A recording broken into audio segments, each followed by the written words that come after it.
Assalamualaikum warahmatullahi wabarakatuh. Perkenalkan, nama saya Yumna, kelas 5 dan garis 02. Pada kesempatan kali ini saya akan menyelesaikan tantangan literasi bulan April, yaitu dengan mewawancarai seseorang yang memiliki pekerjaan sebagai pengajar. Mari kita langsung ke wawancaranya. Assalamualaikum, Kak. Waalaikumsalam. Mohon maaf, Kak, izin meminta waktunya sebentar. Boleh? Apakah kakak bersedia untuk diwawancarai? Oh, boleh. Ya, gimana? Kalau boleh tahu, nama lengkap kakak siapa? Nama lengkap saya Rizka Sari. Kakak dari daerah mana? Daerahnya dari Dayakolot, Kabupaten Bandung. Berapakah umur kakak sekarang? Aduh, ditanya umur ya. Sekarang umurnya 20 tahun, lebih 5 tahun. Apa profesi kakak kali ini? Profesinya sekarang alhamdulillah mengajar, seorang pengajar, juga masih sebagai mahasiswa. Sejak kapan kakak menjalani profesi tersebut? Untuk profesi mengajar sebetulnya sudah dari zaman sekolah ya, dari zaman sekolah di tingkat SMA.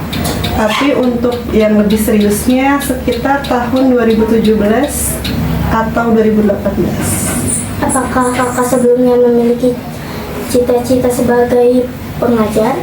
Iya, tentu. Jadi zaman kecil dulu ada salah satu cita-cita yang itu sebagai guru atau sebagai pengajar, dan alhamdulillah sekarang tercapai. Apa alasan yang mendasari kakak hingga saat ini menjadi pengajar?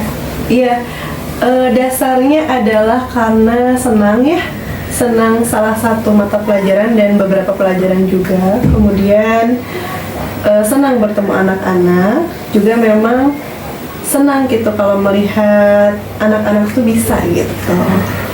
Apakah sebelumnya kakak pernah menjalani profesi selain menjadi pengajar? Pernah, tentu pernah, salah satunya menjadi admin online shop, kemudian pernah menjadi salah satu bagian yang menjual jasa buket dan lain-lain. Bagaimana perasaan kakak saat pertama kali menjalani profesi sebagai pengajar? Tentu senang dan campur aduk ya sebetulnya. Ada senangnya, ada dukanya, begitu. Apakah ada kesulitan yang dialami oleh kakak dalam menjalani pekerjaan ini? Ada dong tentu. Salah satunya kalau misalnya siswanya sedang aktif-aktifnya, otomatis kan kadang saat kita menjelaskan tuh lebih aktif siswanya gitu ya, lebih vokal siswanya gitu. Bagaimana cara kakak mengatasi kesulitan tersebut? Nah, cara mengatasinya biasanya dialihkan dulu perhatiannya, bisa pakai games atau bisa pakai seperti mencari kegiatan lain dulu ya, selingan selagi belajar, seperti itu. Apakah ada perubahan dan kemajuan yang signifikan terhadap kesulitan yang kakak atasi? Ada dong. Jadi kan selagi siswa itu tadinya mungkin kurang memperhatikan pembelajaran, tapi setelah diadakan games, setelah dialihkan ke yang membuat moodnya dulu happy gitu ya, jadi nanti siswa-siswanya juga semangat kembali gitu. Jadi diatasi oleh cara itu. Menurut kakak, bagaimana mengatur waktu yang baik antara pekerjaan dan aktivitas lainnya? Nah, kebetulan kan tadi ya dibilang kalau kakak itu sebelumnya mengajar sambil kuliah ya. Jadi yang paling penting itu sebetulnya mengatur waktu ya. Jadi nanti dalam sehari misalnya paginya harus mengajar, siangnya harus kuliah, dan itu berarti harus dimaksimalkan waktunya dan cari prioritasnya yang mana dulu gitu ya. Manajemen waktunya harus bagus. Apakah kakak memiliki rencana mencari pekerjaan sampingan? Untuk saat ini sepertinya belum, karena kebetulan sedang menyusun skripsi juga ya, sedang ada di fase mahasiswa akhir, jadi akan fokus dulu ke mengajar yang sekarang sedang dijalani, juga menyelesaikan studinya dulu. Apa pengalaman suka dan duka kakak yang paling berkesan selama menjadi pengajar hingga saat ini?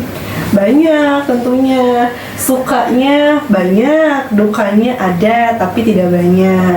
Sukanya jadi hari-hari itu penuh dengan macam-macam ekspresi ya, karena kan sesuatu ada yang hari-harinya bikin ketawa, tapi bikin kesel juga ada ya.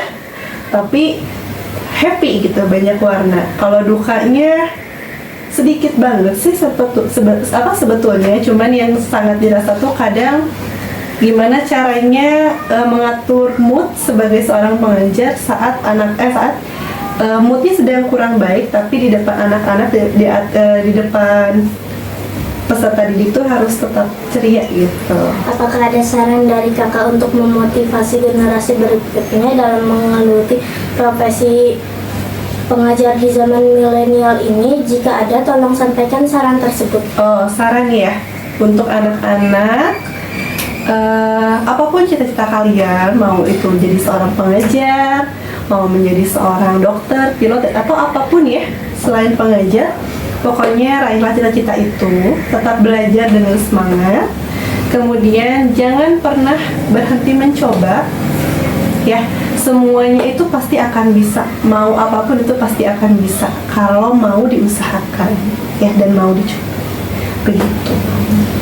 Baik Kak, terima kasih atas informasinya. Semoga menjadi motivasi agar lebih baik lagi. Sekian informasi yang bisa saya sampaikan. Terima kasih atas perhatiannya. Wassalamualaikum warahmatullahi wabarakatuh.